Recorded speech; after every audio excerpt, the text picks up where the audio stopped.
तो बच्चों, बेटा आज हम अपना सिविक्स का 5वां पाठ जिसका नाम है न्यायपालिका यह पढ़ेंगे। ठीक है। इससे पहले हमने चौथे पाठ में कानूनों की समझ पढ़ी थी और तीसरे पाठ में हमें संसद क्यों चाहिए ये पढ़ा था।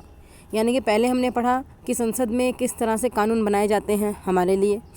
ठीक है। उन कानूनों को कैसे लागू किया जाता है। फिर उससे अगले पाठ में यानी कि पाठ 4 में हमने पढ़ा कि कानूनों को किस तरह समझा जाए या कानूनों में किस तरह से बदलाव लाया जाता है। ठीक है। और आज हम इस पाठ में पढ़ेंगे न्यायपालिका की क्या भूमिका होती है, न्यायपालिका क्या है। ठीक है। अब न्यायपालिका क्या है। न्यायपालिका जैसा कि नाम से ही पता चलता है न्याय करने वाला। तो जब कोई भी कानून बनता है तो उस कानून को मानने या ना मानने के लिए अगर कोई इंसान उस कानून को नहीं मानता तो फिर क्या होता है, उसी को सज़ा मिलती है ना। या उसके अगर वो ज़्यादा बड़ा उनने गुनाह करा है, कोई ज़्यादा बड़ा कानून नहीं माना, तो इसका मतलब उसको क्या होगा, फिर उसके साथ उसकी कार्रवाई होगी, उसको सज़ा मिलेगी। तो ये सारे काम कहाँ होते हैं, ये सारे काम होते हैं हमारे न्यायपालिका में। ठीक है जी। अखबार अब हम इसकी चैप्टर की शुरुआत करते हैं। तो देश में किसी भी व्यवस्था, देश की जो भी व्यवस्था है जो संसद में तय की गई है, जो कोई इंसान उसको नहीं मानता तो उसके लिए न्यायपालिका में उसकी सुनवाई होती है, जिसमें उसका गुनाह जो होता है वो साबित किया जाता है और उसके बाद उसे सज़ा मिलती है।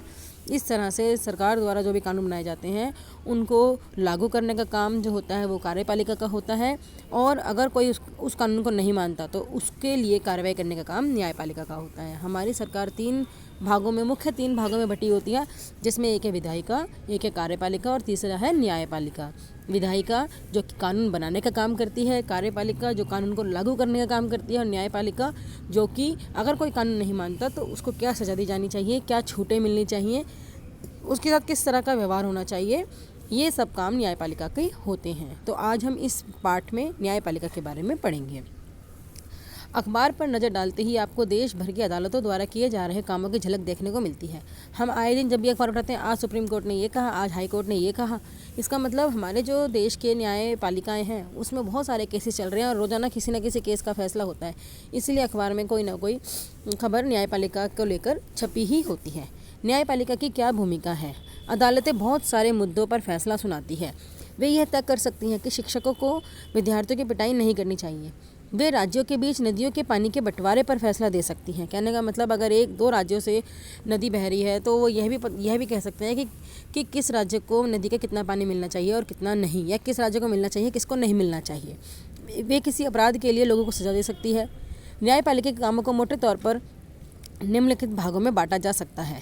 पहला तो है विवादों का निपटारा। आपस में अगर लड़ाई हो रही है, चाहे सरकार की लड़ाई है, आपस में दो राज्य सरकारों की लड़ाई है, या राज्य सरकार और केंद्र सरकार की लड़ाई है,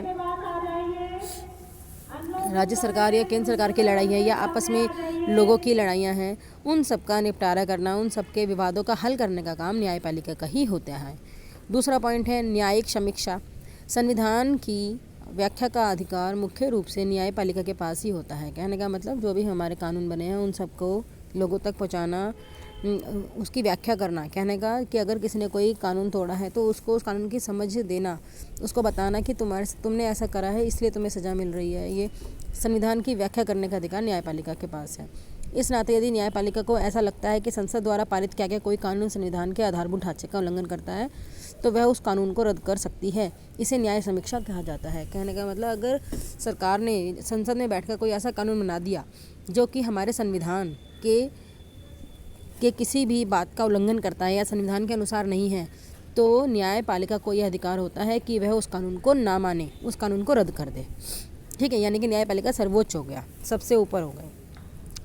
कानून की रक्षा और मौलिक अधिकारों का क्रियान्वयन। अगर देश के किसी भी नागरिक को ऐसा लगता है कि उसके मौलिक अधिकारों का उल्लंघन हुआ है, यानी कि उसके साथ किसी ने गलत व्यवहार किया है जो कि कानून के हिसाब से गलत है, तो वह सर्वोच्च न्यायालय या उच्च न्यायालय में जा सकता है। उदाहरण के लिए कक्षा 7 की किताब में आपने हाकिम शेख के बारे में पढ़ा था, जो खेतीहर थे, यानी खेती करने वाले थे। वे चलती हुई ट्रेन से गिरकर घायल हो गए थे। जब कई अस्पतालों ने उनका इलाज करने से इनकार कर दिया तो उनकी हालत काफ़ी ख़राब हो गई थी। इसी मामले की सुनवाई के बाद सर्वोच्च न्यायालय ने यह फैसला दिया कि संविधान के अनुच्छेद 21 में प्रत्येक नागरिक का जीवन मौलिक अधिकार है, यानी कि जीवन का मौलिक अधिकार है, और उसे स्वास्थ्य का अधिकार भी शामिल है। ठीक है। फलस्वरूप न्यायालय ने पश्चिम बंगाल सरकार को आदेश दिया कि अस्पताल की लापरवाही के कारण हाकिम शेख को जो नुकसान हुआ है उसका मुआवजा दे।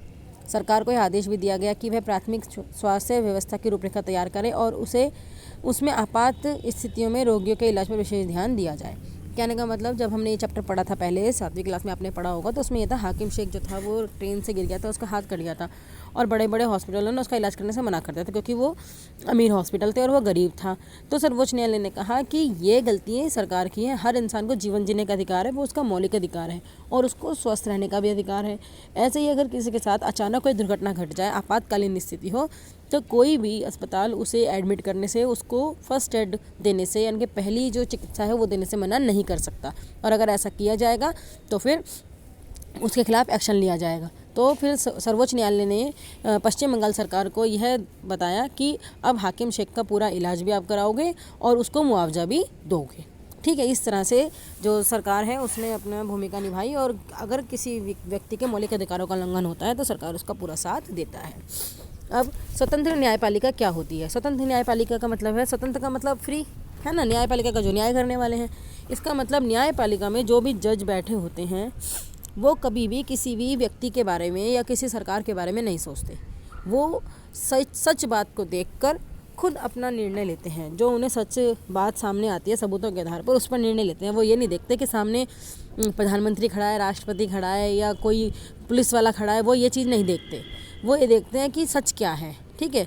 कल्पना कीजिए कि एक ताकतवर नेता ने आपके परिवार की ज़मीन पर कब्जा कर लिया। आप एक ऐसी व्यवस्था में रहते हैं जहाँ नेता किसी न्यायाधीश को उसके पद से हटा सकते हैं या उसका तबादला कर सकते हैं। जब आप इस मामले को अदालत में लेके जाते हैं तो न्यायाधीश भी नेता की हिमायत करता दिखाई देता है।